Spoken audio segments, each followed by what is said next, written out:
हे महाबिघाडी सरकार फसव्या घोषणांचा पाऊस पडायला लागलेला आहे। त्यांना असं वाटते की त्यांनी आतापर्यंत जो काही कारभार केलाय तो सगळा कारभार जनता विसरेल आणि फसव्या योजनांना बळी पडून यांना मतदान करेल अशी त्यांची एक वेडी आशा आहे। मग या योजनांमध्ये लाडकी बहीण अशा बऱ्याच काही घोषणा आहेत। बाकीच्या योजनांवरती मी आज काही बोलणार नाही, त्याच्याबद्दल जनता बोलते, जनता अनुभव घेते आहे। आणि मला जेव्हा वाटेल तेव्हा मी आदित्य, आमचे सगळे संजय राऊत आहेत, देसाई साहेब आहेत, विनायकजी आहेत, सगळेच आवाज उठवतील। आज मी त्यांच्या एका योजनेबद्दल बोलणार आहे आणि ती योजना म्हणजे लाडका मित्र किंवा लाडका कॉन्ट्रॅक्टर किंवा लाडका उद्योगपती ही योजना। आणि ही योजना, त्या योजनेबद्दल आम्ही गेल्या वर्षी धारावी येथे मोठा मोर्चा काढला होता। साहजिकच आहे, धारावीचा उल्लेख केल्यानंतर आज मी जे बोलणार आहे ते धारावीच्या पुनर्वसन प्रकल्पाबद्दल।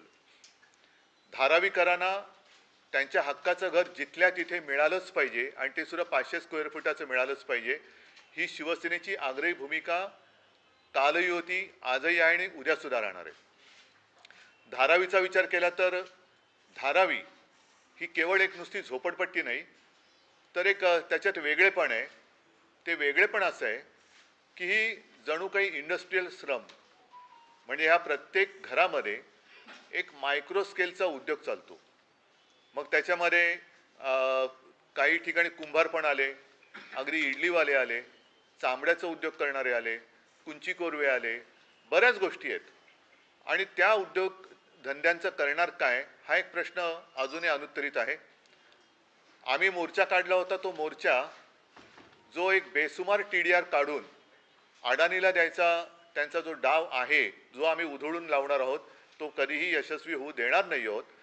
मुंबईभर अडाणींकडनं TDR विकत घेतला पाहिजे ही एक जबरदस्तीची अट त्यांनी त्याच्यात टाकलेली आहे, त्याच्या विरुद्ध तर आम्ही दंड थोपटलेले आहेतच। मात्र गेल्या आठवड्यात काही बातम्या आल्या, त्या बातम्या पाहिल्यानंतर ह्या योजनांच्या सगळ्या फसव्या धुरळ्यामागे त्यांच्या कॉन्ट्रॅक्टर मित्राचं कसं ते चांग भलं करू इच्छित आहेत ते आम्ही तुम्हाला आज दाखवत आहोत। एकूण काय तर मोदी आणि शहा गुजरातला मुंबईची गिफ्ट सिटी पळून नेलेली आहे आणि मुंबईला अदानी सिटी करण्याचा त्यांचा डाव आहे। म्हणजे कदाचित उद्या हे मुंबईचं नावही बदलतील आणि मुंबईचं नाव अदानी सिटी करतील। अर्थात ते आम्ही कदापि होऊ देणार नाही। जर का त्यांना उदाहरणच पाहायचं असेल तर संयुक्त महाराष्ट्र चळवळीचं उदाहरण त्यांच्या डोळ्यासमोर आहे, किंवा त्यांनी नसेल तर ते पाहावं की कसा मराठी माणूस एकवटला तर अनेक जणांच्या डोक्यात जो अहंकार घुसला होता, अगदी यावश्चंद्र दिवाकरो वगैरे, तो उधळून लावतो आणि मराठी माणूस मुंबई वाचवतो। आज मुंबईकरांना मी आवाहन करतो आहे की आपण, मध्ये मी बातमी वाचली की मुंबई बचाव समिती, मुंबई बचाव वगैरे नाही, मुंबई रक्षक समिती पाहिजे। आणि मुंबईमध्ये जे काही एकूण यांचे चाळे चाललेले आहेत, मुंबईला लुटायचं, मुंबईची तिजोरी रिकामी करायची आणि मुंबईला भिकेला लावायचं यांचं कारस्थान आहे, ते आम्ही कदापि होऊ देणार नाही। आज मी आपल्याला बोलवलं ते एवढ्यासाठी की अडाणीला हे टेंडर दिलं गेलं, त्यावेळेला टेंडरमध्ये नसलेल्या काही गोष्टी ह्या आज त्या देऊ करतायत। म्हणजे एकतर वारेमाप FSI, मुळामध्ये जर का धारावीचा प्रकल्प आपण पाहिला तर 590 एकरचा हा एकूण भूखंड आहे। त्या 590 मध्ये 300 एकर हा गृहनिर्माणसाठी आहे किंवा तिथे घर आहेत। मग बाकीचा जो आहे त्याच्यामध्ये माहीम नेचर पार्क, नंतर मग टाटाचं ते पॉवर स्टेशन आहे, रिसिव्हिंग सेंटर वगैरे काय काय गोष्टी आहेत। आणि एकूण टेंडरमध्ये जर का तुम्ही बघाल तर कुठेही वाढीव TDRचा उल्लेख नाही आहे।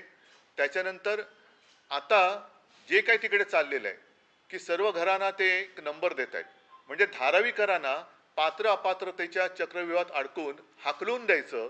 आम्ही एकाही धारावीकराला तिथून जाऊ देणार नाही। आम्ही प्रत्येक धारावीकराच्या मागे उभं राहू, पण पात्र अपात्रतेचा निकष लावून धारावी रिकामी करायची आणि मग रिकामी केलेली ही धारावी अदानीच्या घशामध्ये अलगद जाईल की जिकडे पुन्हा भूखंडाचा श्रीखंड ओरपाले हे सगळे तयार। मुख्य मुद्दा काय आहे की हे सगळे जे काही कारस्थान आहे ते मुंबईचं नागरी संतुलन बिघडवण्याचा हा डाव आहे। नागरी संतुलन, आपण मानसिक संतुलन बोलतो, मानसिक संतुलन बिघडलेली माणसं आपल्याला माहिती आहेत कोण आहेत, काय काय करतायत। काही जणांच्या मानसिकतेला सुद्धा बुरशी आलेली आहे. त्याच्यामुळे अशी सगळी माणसं आहेत ती याच्या मागे आहेत. नागरी संतुलन मी एवढ्यासाठी म्हणतोय की त्यांनी जी काही जागा 590च्या वरती मागितलेली आहे, 540 एकर, म्हणजे मुळामध्ये बघा की धारावी 590 एकरची आहे. प्रत्यक्ष टेंडरमध्ये सुद्धा धारावी नोटिफाईड एरियामध्ये जे काही लागेल सहकार्य ते सरकार करेल असं नमूद केलेलं आहे आणि त्याच्यात काही गैर आहे असं माझं म्हणणं नाही आहे. कारण प्रत्येक प्रकल्पाला जर काही सरकारकडनं सहाय्य आवश्यक असेल तर ते दिलं गेलं पाहिजे, याच्याबद्दल दुमत असण्याचं कारण नाही आहे. पण आता पात्र अपात्र हे ठरवताना नंबर एवढे वाढवायचे की आता त्याच्यामध्ये हा प्रकल्प होऊच शकत नाही, मग आम्हाला अधिकची जागा पाहिजे. आता ही अधिकची जागा कोणती? तर कुर्लाची मदर डेअरी आहे, दहिसरचा टोल नाका ज्याच्याबद्दल विनोद घोसाळकरांनी आवाज उठवलेला आहे, मुलुंडचा टोल नाका आहे, त्याच्यानंतर मुंबईची मिठागृह आहेत. अनेक ठिकाणी जवळपास आम्ही माहितीच्या अधिकारामध्ये ह्या 20 जागा आहेत त्याची यादी आहे.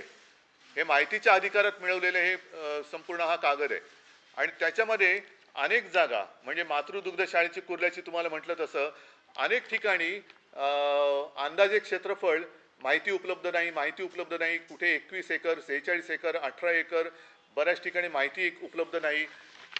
एक तर महत्त्वाचा प्रश्न काय आहे की धारावीचा आराखडा कोणाला माहिती आहे का? धारावी नक्की कशी विकसित होणार आहे हे माहिती आहे का? ह्याचा कुठेही उल्लेख नाही आहे.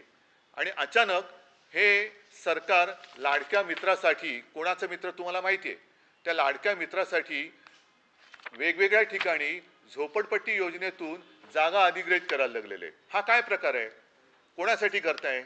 आणि मग जिथे मुंबईचे इतर प्रकल्प होणार आहेत त्या ठिकाणाला तुम्ही नख का लावताय? अगदी वाघ नख नसलं तरी सरकारी नख त्याला का लावता आहात? आणि मग धारावीची लोक आहेत, या धारावीच्या प्रत्येक घरात उद्योग आहे. मूळ कल्पना अशी होती की तिथे जी काही एक रेल्वेची लँड आहे त्या रेल्वे लँड